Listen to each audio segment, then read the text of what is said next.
ng sisiyo, isipin ko na lang, chocolate. Chocolate!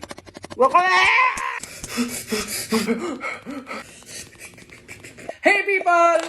Nagising ako na parang I feel so strong. I feel so stronger and I feel so strongest. Kaya isip ko talaga na i-overcome yung isa sa mga weaknesses ko, ang kumain ng sisiyo sa balot. Simula pagkapanganak pa lang mga people, hindi pa ako nakakain ng sisiw sa balot. Ang kinakain ko lang yung dilaw at saka yung matigas, tapos yung sabaw. The rest, yung sisiw, oto. Uy, sa'yo na to. Uy, kainin mo to.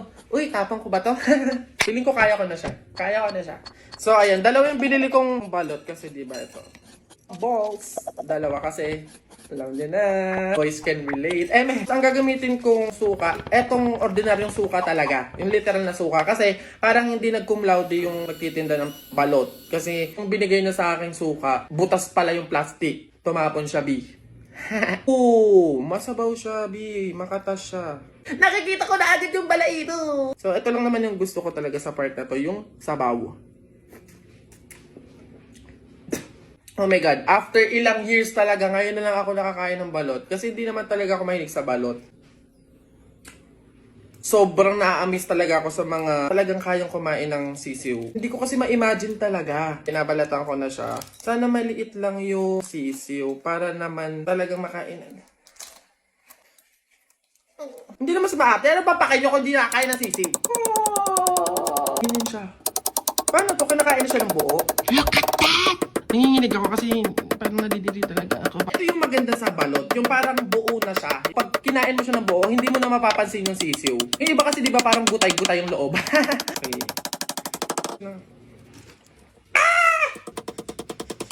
Ayun siya, be! People, ayun siya. Ayun yung balat. Ayun yung balahibo niya. Ayun o, ayan. Kita niyo yan?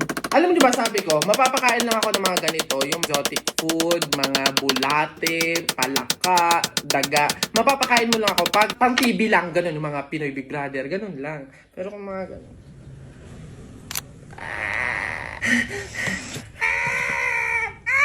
Ano bang lasa ng sisiyo? Isipin ko na lang, chocolate. Chocolate!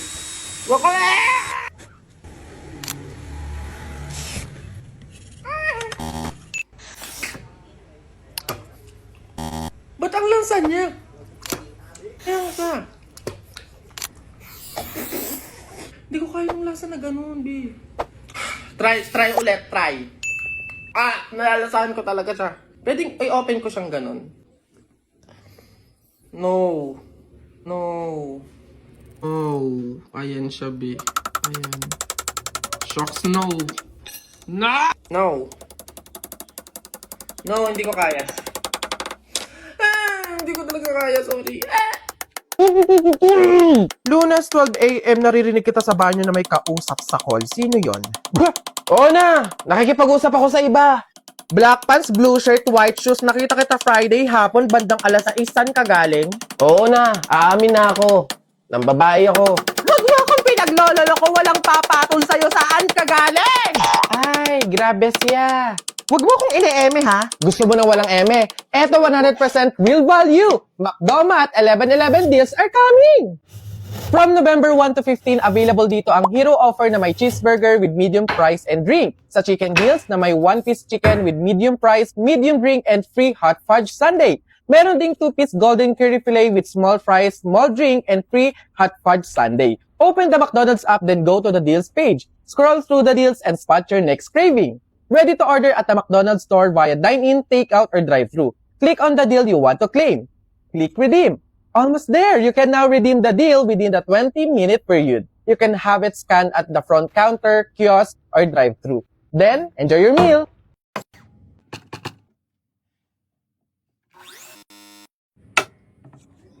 Uy, kuya!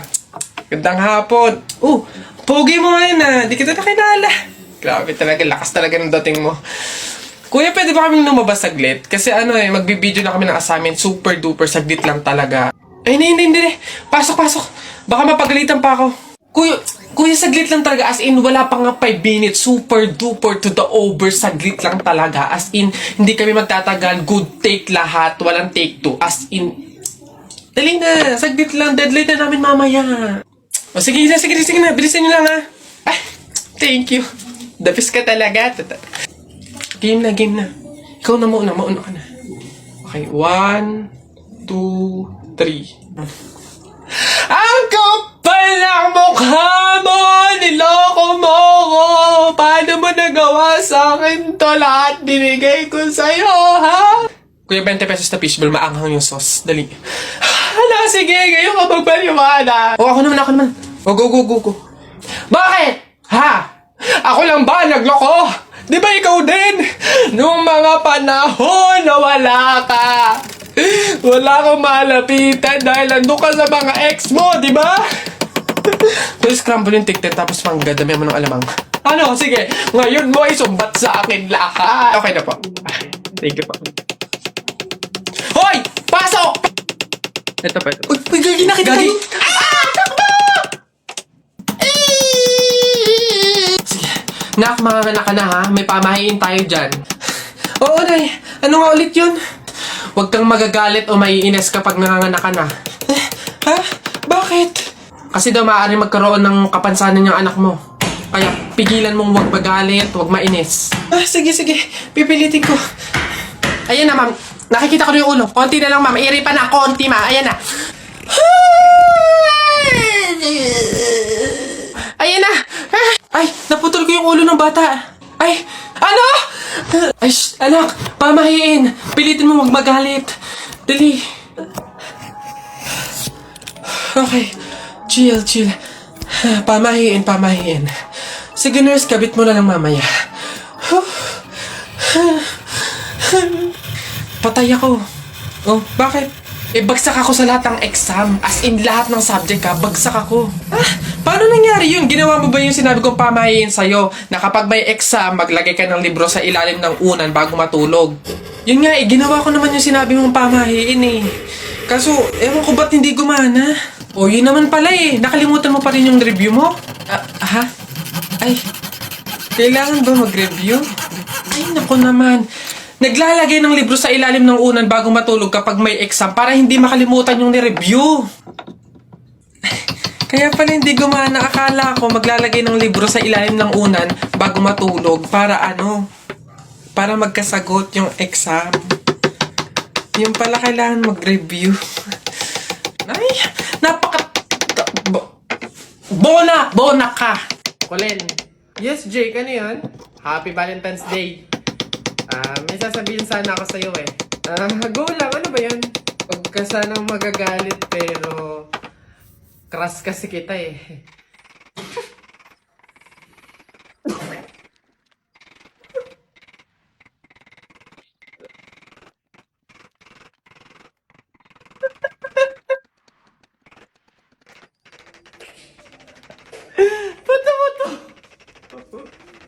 Ba't ka tumatawa?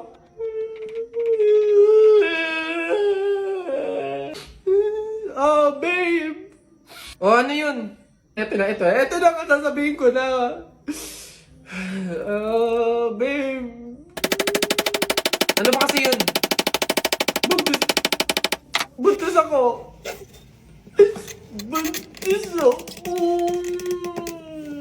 Huwag ka mapilingera, hindi mangyayari yun. Wala ka karapatang magsabi ng ganyan. Wala kang kwenta. Grabe ka naman, panagutan mo naman ako.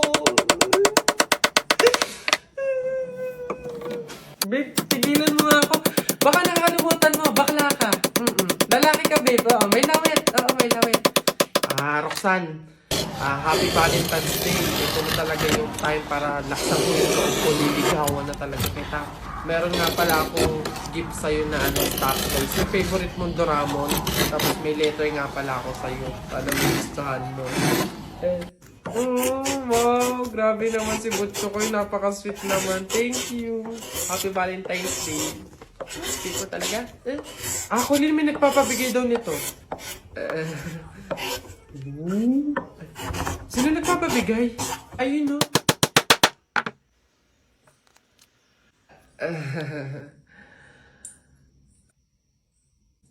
Butchokoy, hindi pa pala ako ready sa mga love life na yan, sa mga relationship na yan. Sakit lang yan sa ulo eh. Siguro, take time na lang muna, ganon. Tapos, kilalanin mo muna natin yung sarili natin. Tapos, focus pa kasi ako sa career ko, tsaka sa, sa pag-aaral, ganon. Sige, next time na lang ha. Una naman, may pupuntahan pa ako. Anong laban natin dyan? Tay tayo dyan. May pasasakyan na, may pera pa. So, paano? Nay! Parang masaya ang anak ko ha. Excited na po ako sa Biyernes kasi year-end party na daw po namin eh. Anak, parang hindi ko ata alam yun Nay, siya nga pala, kailangan daw po namin ng pangregalo sa kaklase namin. Tapos po 250 pesos para po sa pagkain. Ang laki naman ata, anak. Nay, masarap po yun. McDo po yun eh. Tsaka may fried chicken na yun. Sige na, Nay. Ang tagal ko nang hindi nakakatikim nun eh. Nung nakaraang taon pa ako, nung huli ako nakatikim nun. Anak, pasensya ka na. Sa isang taon ka na lang sumama. Kapag budget si nanay. Sige po, Nay. Dahil ikaw ang aking mata sa tuwing mundo. Nakising na. Nay? Bakit po? Diba, year-end party na. Nay, sabi niyo po, di ba hindi po ako makakasama kasi wala po tayong pera? Anak, nagawa ng paraan ni nanay. Binili na lang kita ng ulam at kanin sa kanto. 89 pesos lang, may fried chicken ka na. Nay, paano naman po yung pangregalo ko po? Ito baso. Anak, ito yung naregalo sa kanong tatay mo ng birthday ko. Ayan. Ito na lang ipang regalo mo. Sige na anak, kumilos ka na, mahuhuli ka na. Alright kids, Happy New Year everyone! Pwede na kayong kumain. Pang mga natitirang paghinga tutungo na kung saan naroon ng mahalaga. At kahit na kailang pa may di mawa, wala pagkat dala kong mapa. Saan man mapunta lang kung saan nagmula.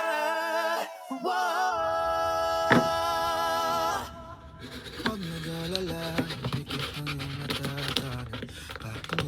Salamat, Nay. Huwag mag-alala, ipikit ang iyong mata na pahinga muna. Ako nang bahala, mas masalabis ang ginagawa pahinga muna. Ako na, la-tsara-tsara, la-tsara-tsara, la-tsara-tsara, la-tsara. Nakakabagot naman, wala man lang akong magawa. Check ko kaya yung Instagram account ko. Tagal ko nang di nabubuksin yun eh. 2 followers lang. Daya naman, di man na nadagdagan. Tagal ko na itong hindi nabubuksan eh. Daya, bakit kaya? Si Jepo ito Hala, sikat pala siya sa Instagram. Kaya siguro siya sumikat sa Instagram. Magaganda kasi ng mga pormahan ni Jepo eh. Gagayain ko to para sumikat din ako. Ganito yun eh. Ito yun eh. Isa pa. May isa pa yun eh. Ano pa ba yun? Ayaw, meron pa, wait lang. Ganito yun eh. Isa pa. Ayun na, isang oras na. Titignan ko na yung post ko sa Instagram. Baka sikat na rin ako. Wala man lang like, Miss Kisa! Ginaya ko na nga yung mga post ni Jepoy eh. Basan yung Jepoy na yan, pupunta ko talaga, yung panapok talaga sa akin yun. Jepoy! Nakita ko yung Instagram account mo, famous ka pala dun Ginaya ko nga yung mga post mo para sumikat din ako. Bakit walang nangyayari? Hindi naman kasi pwedeng manggaya ka lang ng mga tao para lang sumikat ka. Dapat meron ka sariling paraan kung paano mag-entertain ng mga tao. Paano ba kasi sumikat kagaya mo? Paano magkaroon ng madaming followers sa Instagram? Kung gusto mo talaga sumikat, meron akong isang paraan na naisip. Pumunta ka sa TikTok account ni Kuya Kenkoy, tignan mo yung bio niya doon, tapos click mo yung link. Ayun talaga, magkakaroon ka ng madaming followers sa Instagram.